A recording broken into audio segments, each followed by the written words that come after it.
ഇപ്പോൾ നമുക്കൊപ്പം ഫെലിക്സ് എവിടെയാണ്, എങ്ങനെയാണ് അവിടുത്തെ സാഹചര്യം?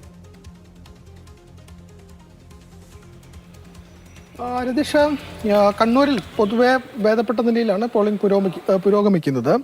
പ്രധാനമായും കണ്ണൂർ കോർപ്പറേഷനിൽ പോളിംഗ് ശതമാനം വളരെ കുറവാണ്. ഇപ്പോൾ ഏറ്റവും ഒടുവിലെ കണക്ക് 62% എന്നതാണ്. എന്നാൽ മലയോര മേഖലയിലേക്ക്, ഗ്രാമീണ മേഖലയിലേക്ക് എത്തുമ്പോൾ പോളിംഗ് ശതമാനം ഉണ്ട്. ഞാനിപ്പോൾ നിൽക്കുന്ന ഈ സ്ഥലം, ഇത് കാങ്കോൽ ആലപ്പടമ്പ് പഞ്ചായത്താണ്. ആലപ്പടമ്പ് പഞ്ചായത്തിലെ ഏറ്റുകുടുക്ക ഏറ്റുകുടുക്ക വാർഡാണ്. അപ്പോൾ അവിടെയാണ് ഇപ്പോൾ ആരെ നമുക്ക് കാണാൻ കഴിയുന്നില്ല. വോട്ടർമാരുടെ ഒരു നിര പോലും, അതായത് ഒരു വോട്ടർമാരെ പോലും ഈ സമയം നമുക്ക് ഇവിടെ കാണാൻ കഴിയുന്നില്ല എന്നതാണ്. ആ രീതിയിൽ ആളുകൾ നേരത്തെ, പരമാവധി ആളുകളൊക്കെ തന്നെ നേരത്തെ വന്ന് വോട്ട് ചെയ്ത് പോയൊരു സാഹചര്യം ഇവിടെ നിൽക്കുന്നുണ്ട്. മാത്രമല്ല പ്രശ്നബാധിത ബൂത്തുകളാണ്. അപ്പോൾ അതുകൊണ്ട് പരമാവധി സുരക്ഷ ഒരുക്കണമെന്ന നിർദ്ദേശമുണ്ട്. വെബ്കാസ്റ്റിംഗ് അടക്കമുള്ള സൗകര്യങ്ങളൊക്കെ ഏർപ്പെടുത്തിയിട്ടുണ്ട്. കണ്ണൂർ ജില്ലയെ മൊത്തം നമ്മൾ പരിശോധിക്കുമ്പോൾ ഇതാണ് നിലവിലെ ഒരു അവസ്ഥ. പലയിടങ്ങളിലും ഈ പറയുന്ന പോലെ ബൂത്തുകളിൽ വോട്ടർമാരൊന്നും തന്നെ കാണാനില്ലെങ്കിൽ കൂടി ചിലയിടങ്ങളിൽ വലിയ നീണ്ട നിര തന്നെ ഉണ്ട് എന്നതാണ്.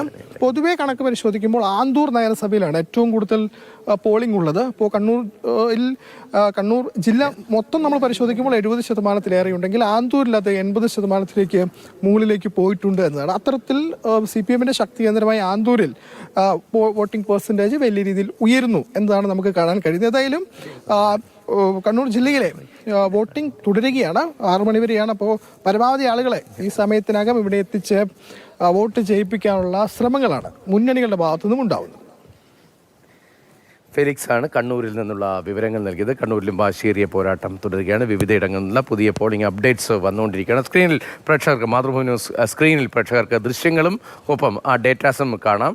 വിവിധയിടങ്ങളിലെ മുനിസിപ്പാലിറ്റി തൃശ്ശൂർ ഉൾപ്പെടെയുള്ള കണക്കുകളാണ് സ്ക്രീനിൽ കാണുന്നത്. കോർപ്പറേഷൻ തൃശ്ശൂരിൽ ഉൾപ്പെടെയുള്ള പോളിംഗ് പെർസെൻറ്റേജ് നമ്മൾ കാണുന്നത്. തൃശ്ശൂരിൽ 63 കടന്നിരിക്കുന്നു. കോഴിക്കോട്ട് 61 കടന്നിട്ടേ ഉള്ളൂ. അതേസമയം കണ്ണൂരിൽ 59.43 ഇപ്പോഴത്തെ പോളിംഗ് ശതമാനം.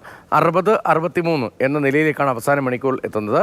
അതേസമയം തന്നെ തിരുവനന്തപുരത്തെയും കൊല്ലത്തെയും ഒക്കെ പോളിംഗ് പെർസെൻറ്റേജ്, കൊച്ചിയിലെയും പോളിംഗ് പെർസെൻറ്റേജ്, എറണാകുളത്തെയും പോളിംഗ് പെർസെൻറ്റേജ് നഗരസഭകളിൽ, കോർപ്പറേഷനുകളിൽ മറികടക്കാനുള്ള സാധ്യതയും നിൽക്കുകയാണ്. ഇനിയിപ്പോൾ പോളിംഗ് സമയം അവസാനിക്കാൻ 1 മണിക്കൂർ കൂടി സമയം ബാക്കി നിൽക്കുന്ന ഘട്ടത്തിൽ വലിയ തിരക്ക് പല ബൂത്തുകളിലും അനുഭവപ്പെടുന്നു. ഇപ്പോൾ തത്സമയ ദൃശ്യമാണ് കണ്ണൂരിൽ നിന്ന് നമ്മൾ കാണുന്നത്.